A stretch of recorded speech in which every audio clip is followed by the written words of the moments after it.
Hola chicos, serie nueva.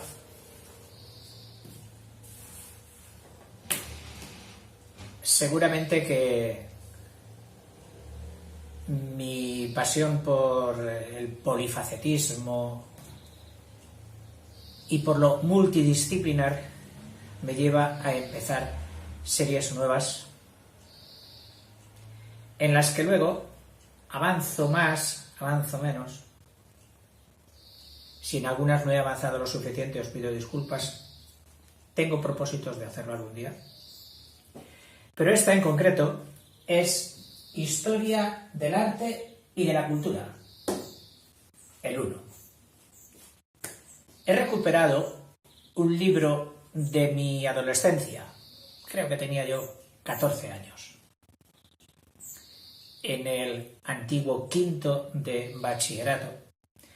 Dábamos este librito, Historia del Arte y de la Cultura, de una profesora barcelonesa, María Comás. Este librito, de letra muy densa y todo en blanco y negro, como era de esperar, de los años 60, no es que lo estudiara, no. Yo lo escuchaba. Tuve la suerte de tener unos excelentes profesores que me hicieron soñar mucho con este libro, me hicieron disfrutar. Otra cosa es cuando decían, bueno, ahora hay que estudiar. ¡Ay, qué mal me iba aquello! Pero recuerdo que pasé ratos muy agradables trasladándome a aquellas épocas, metiéndome lo mismo entre picapiedras que entre arquitectos góticos. Y es que el arte y la cultura es la historia bonita del hombre. Muchos me dicen, oiga, haga vídeos de historia. Me cuesta. Seguramente creo que no lo empezaré nunca. La historia es preciosa, pero es tramposa. ¿Por qué? Porque una objetividad en ella es muy difícil de conseguir. Y cada persona que te cuente ese capítulo de la historia te lo hace con sus matices, como diríamos popularmente, llevando el agua a su molino, arrimando el ascua a su sardina. Y ese agua a veces mueve molinos a contrapelo que disgustan a otros muchos. Ese fuego de tu sardina o ese ascua de tu sardina a otras sardinas las chamusca y se crean muchos conflictos. Todos los nacionalismos, los estados, las corrientes filosóficas tratan de interpretar los hechos históricos, claro, a la luz de sus convicciones. Que les den la razón en su forma de vida, en su forma de pensar, en su proceder, etc. Por eso la historia se presenta como conflictiva. No digo que no la estudiéis, estudiad cuál, la que os den en vuestro país, en la sociedad donde os toque vivir. Pero como yo me doy cuenta de que estos vídeos están llegando a países muy plurales, sería meterme muchas veces en un callejón sin salida el presentar un hecho histórico solo bajo mi prisma. Y es algo que no me gustaría propiciar. Sin embargo, la historia del arte, la historia de la cultura, es la historia de lo bonito que ha hecho el hombre. No la historia de las guerras, la historia de las conquistas de los países, la historia de las... No. El arte, la belleza, la cultura, la serie de conocimientos que causan felicidad o contribuyen a la felicidad del hombre.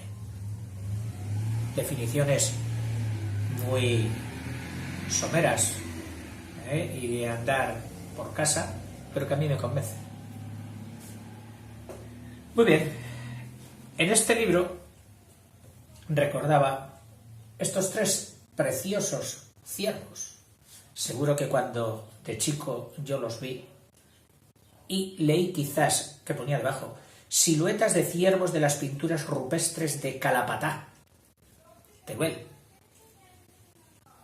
No me habría dicho nada. Hoy sí, porque lo he buscado en San Google y resulta que Calapatá está en un pueblecito de Teruel muy próximo a otro pueblo con el que tengo muchos lazos. Cretas.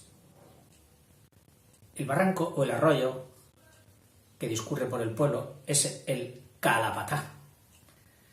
Ese prefijo cala, que es el mismo de un pueblo al lado, Calaceite, de donde era precisamente el arqueólogo que descubrió esta cueva, donde estaban estos 3 preciosos ciervos, que claro, este libro los pone en negro, pero en realidad eran en rojo. A principios del siglo pasado, en 1903. Han ido a parar arrancados en la misma piedra, con cuidado supongo que lo harían, al Museo de Barcelona y allí están.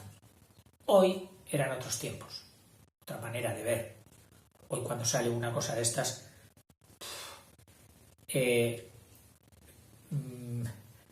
prima la idea de dejarlo donde se encuentra y potenciarlo allí mismo. Antes no era así. Hoy pretenden recuperarlo mediante técnicas de reproducción 3D y cosas de esas. Pero va a ser muy difícil recuperar la piedra con aquellos 3 preciosos. Mira, el pueblo este, Cretas,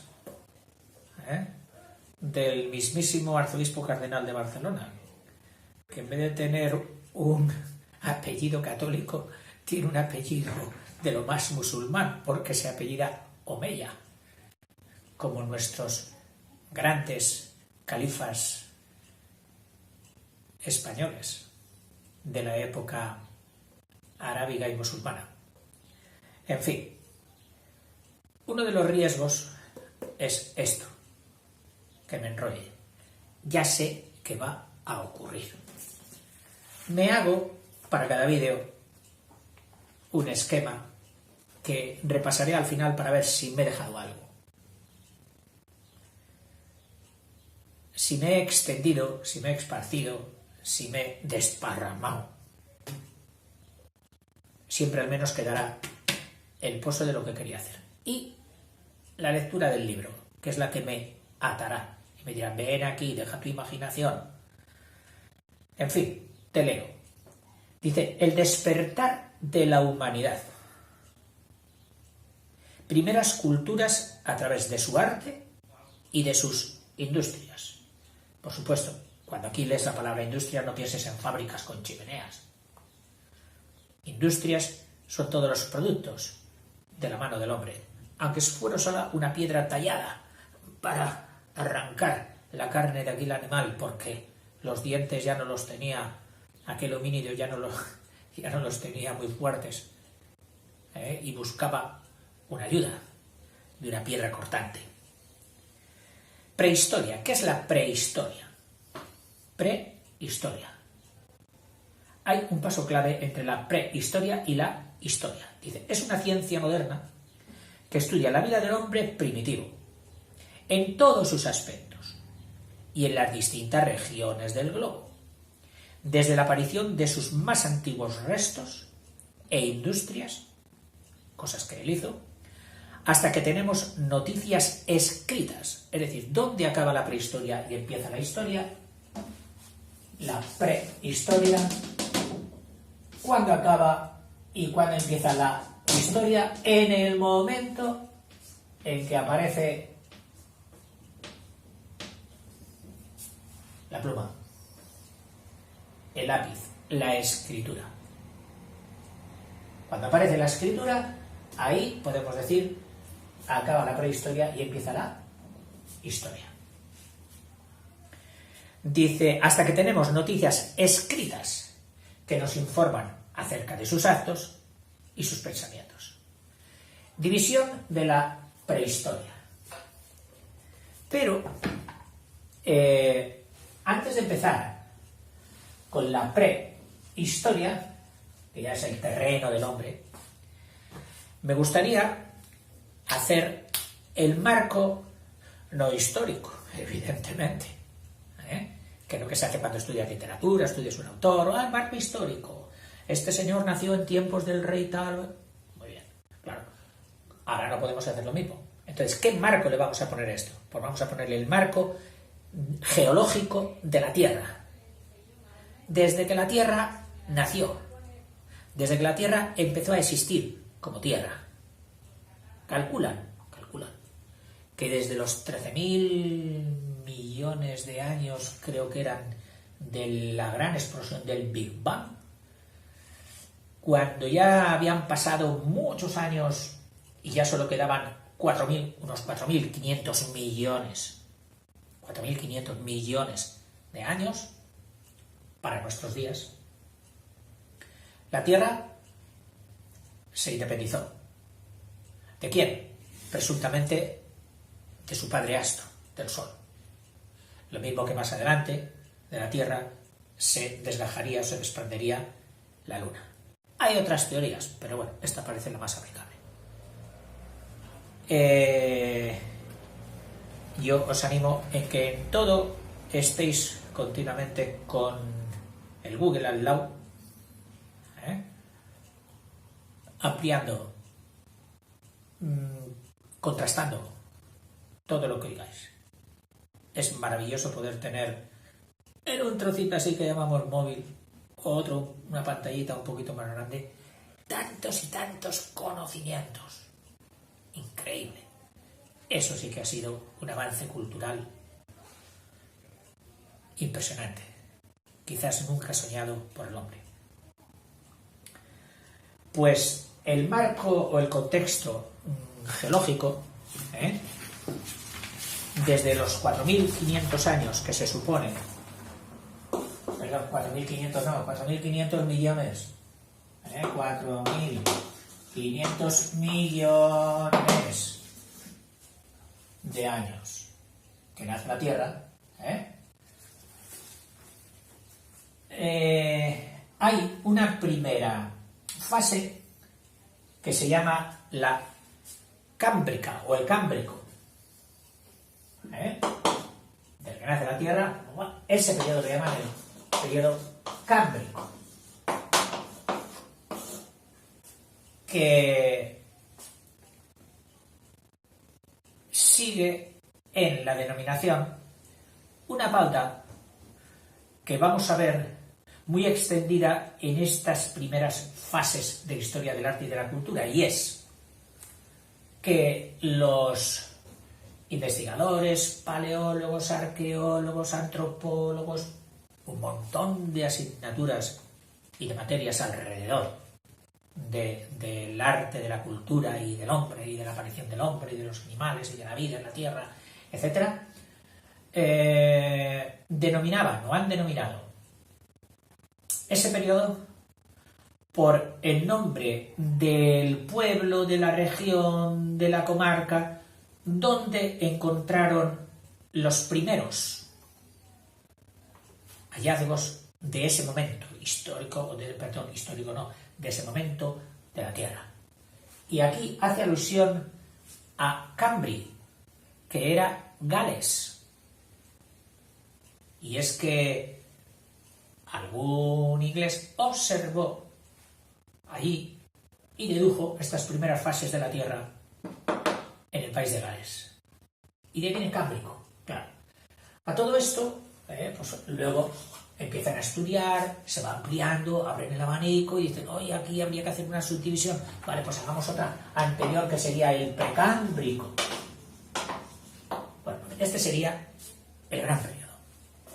Este periodo, por supuesto, tiene dos partes. Uno que sería el azoico, que es bien fácil por el nombre acordarse. A es sin, zoo, animal. Es decir, oiga, cuando la Tierra se debió desgajar del Sol, allí no habría ningún bicho viviente, ni bacterias, ni poco, ni mucho, ni grande, ni pequeño. Eso no podía tener animales, luego era azoico. Y a continuación vino, o se denomina, otra parte, la proterozoica, que protero significa anterior a los animales. ¿Y cuánto tiempo duró esto?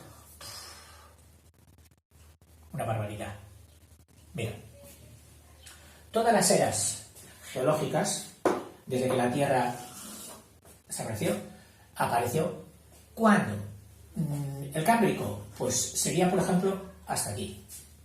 El siguiente, que va a ser la época paleozoica, pues sería... espera, que me estoy quedando sin escala. El Cámbrico, hasta aquí. La paleozoica, o de animales antiguos, pues, qué sé yo, hasta aquí. Oiga, pero el Cámbrico es muchísimo.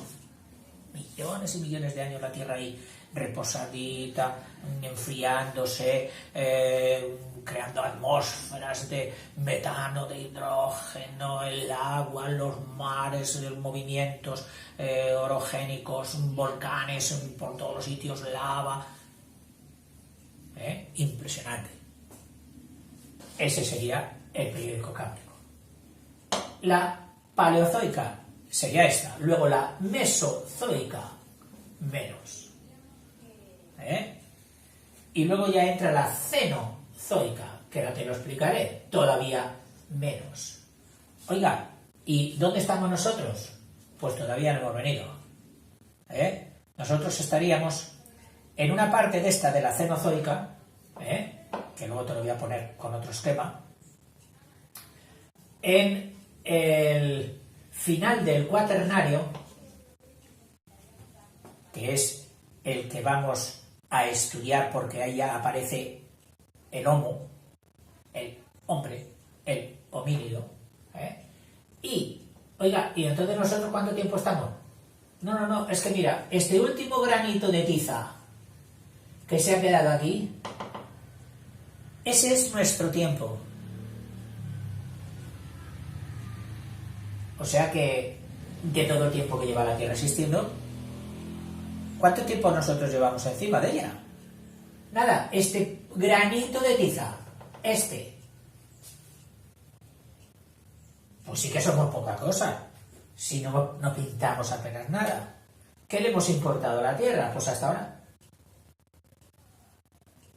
nada. En el tiempo, insignificante. Bueno, si esto fuera un día, el tiempo en el que tenemos constancia de la prehistoria y de la historia sería fracciones de segundo. En fin. Seguimos. El Cámbrico. Ya hemos dicho que larguísimo. Luego viene la paleozoica. Era paleozoica. Ya te advierto de que sobre estos nombres, cuando yo los estudié, no eran los mismos. Era época primaria, secundaria, terciaria, cuaternaria, en fin. Han ido cambiando los nombres. Ha habido mucha remodelación de nombres y mucha pugna por la terminología. Es decir, ¿cómo lo vamos a llamar esto? No, pues en el congreso tal se ha llamado tal, pero luego viene otro congreso, lo reforma, o vienen otros autores y dicen, no, mejor llamarlo de esta manera ahora. O sea, un movimiento continuo en cuanto a nombres. Por eso que yo estoy poniendo esta, pero no significa que sea a lo mejor la última, la más moderna. Hay que ver eso. Esta sería, podríamos decir de alguna manera, el dominio o la expansión o el triunfo del mundo vegetal, de las plantas. Ahí está el impresionante periodo carbonífero, porque la producción de madera que se dio en aquel momento con una atmósfera riquísima en CO2, que es lo que comen las plantas, Por supuesto no había oxígeno, solo había CO2, la comida de las plantas comían, y un helecho, que hoy es una cosita así, en aquellos tiempos, en un año, alcanzaba una estructura arbórea con unos troncos gigantes.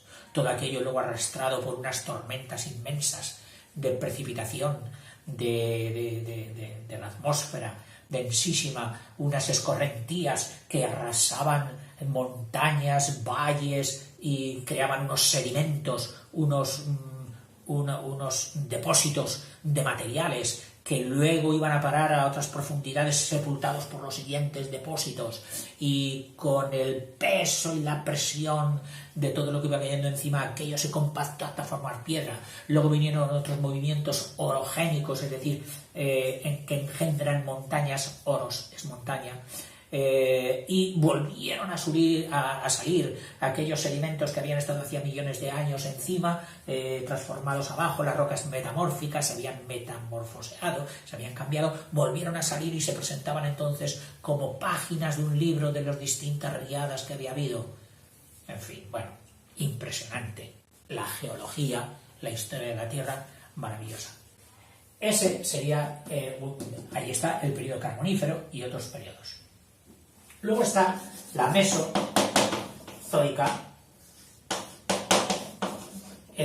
Paleo significa antiguo, meso significa medio, zoica pues sigue significando animales. En la mesozoica fue aquel periodo glorioso de millones de años, por supuesto aquí todo se mide en millones de años, de los grandes reptiles, cuya desaparición todavía rápida, casi instantánea, en un momento determinado, todavía hace elucubrar distintas hipótesis, que si la del meteorito gigante, cuyo polvo absorbenció la luz del sol, etc., y otras teorías. Y por último ya, la cenozoica.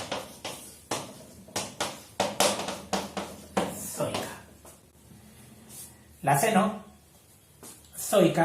que cenos significa ya nuevo, es decir, los nuevos animales, después de los grandes reptiles. Y ahí pues puedes meter todos. La cenozoica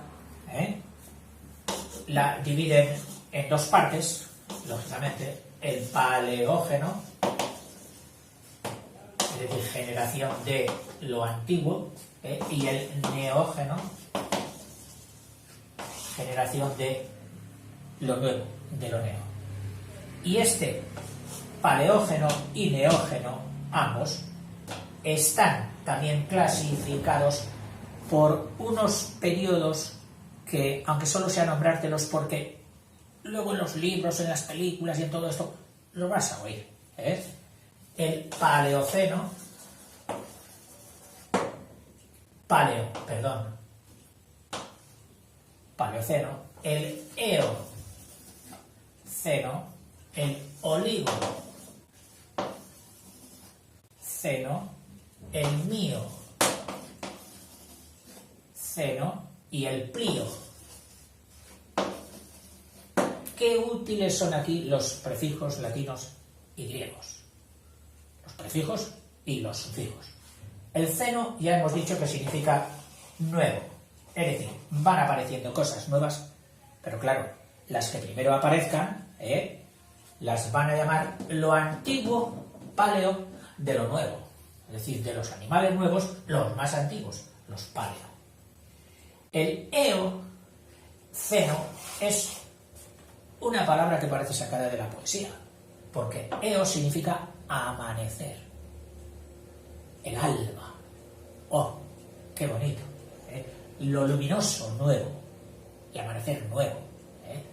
Oligo significa débil. Pocas formas, es decir, una baja tasa de vida nueva se dio en este periodo. Oligo significa débil, baja.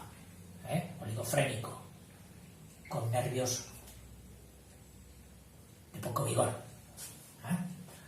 El mioceno, que significa mio, significa menos. Entonces sería lo menos nuevo.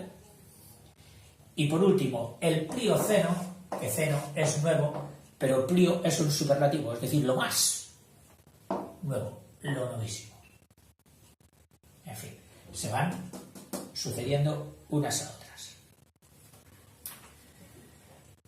A su vez, la Cenozoica, esta, la dividen también con otra subdivisión simultánea, como poniéndose otras gafas para considerar otros aspectos, en terciaria y cuaternaria.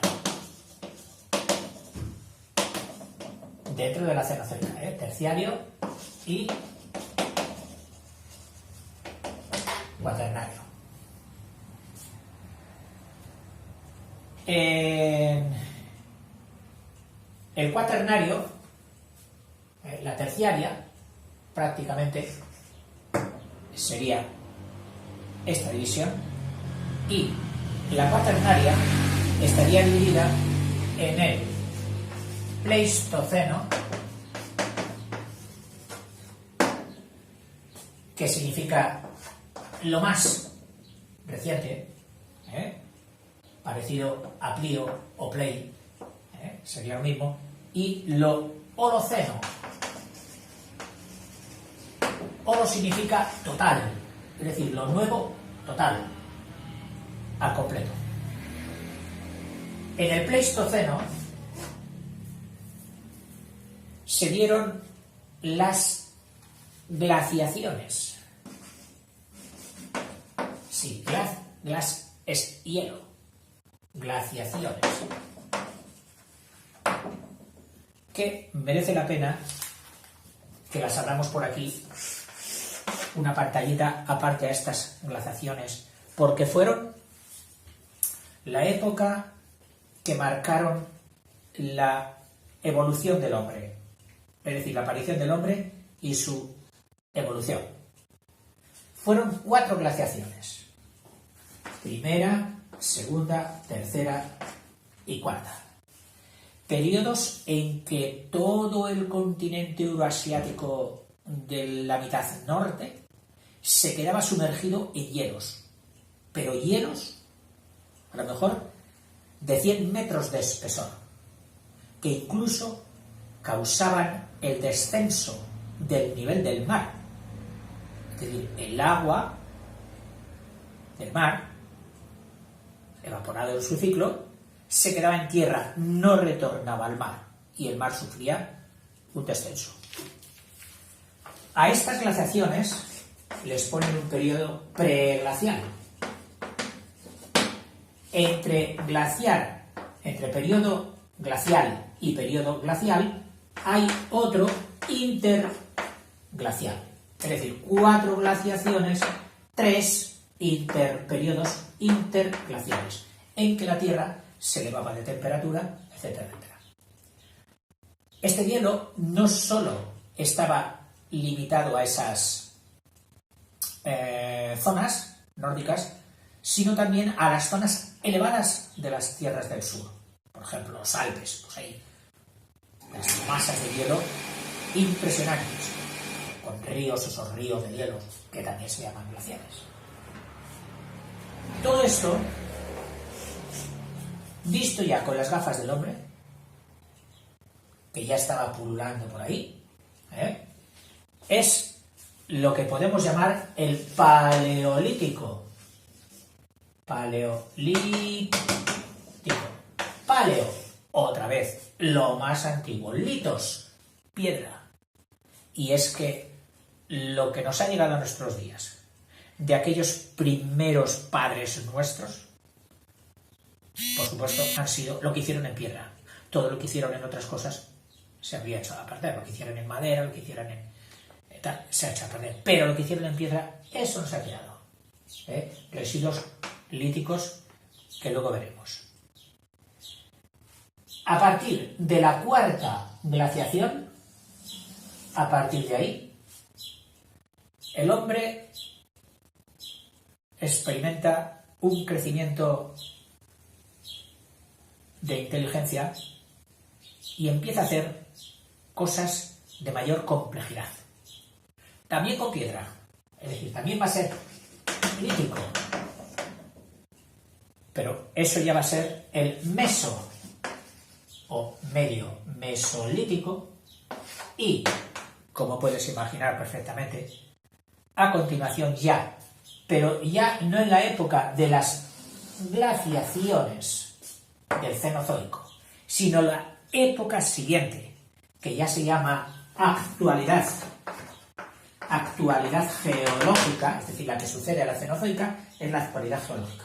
Entonces, dentro de la Cenozoica serán las 4 glaciaciones, las 3 y un poquito de las glaciaciones, donde será el Paleolítico y el Mesolítico. Y ya el Neolítico, es decir, las mejores construcciones de piedra, etcétera, etcétera, y productos líticos también, es decir, de piedra, ya serán en el periodo siguiente a la Cenozoica, que es la actualidad geológica.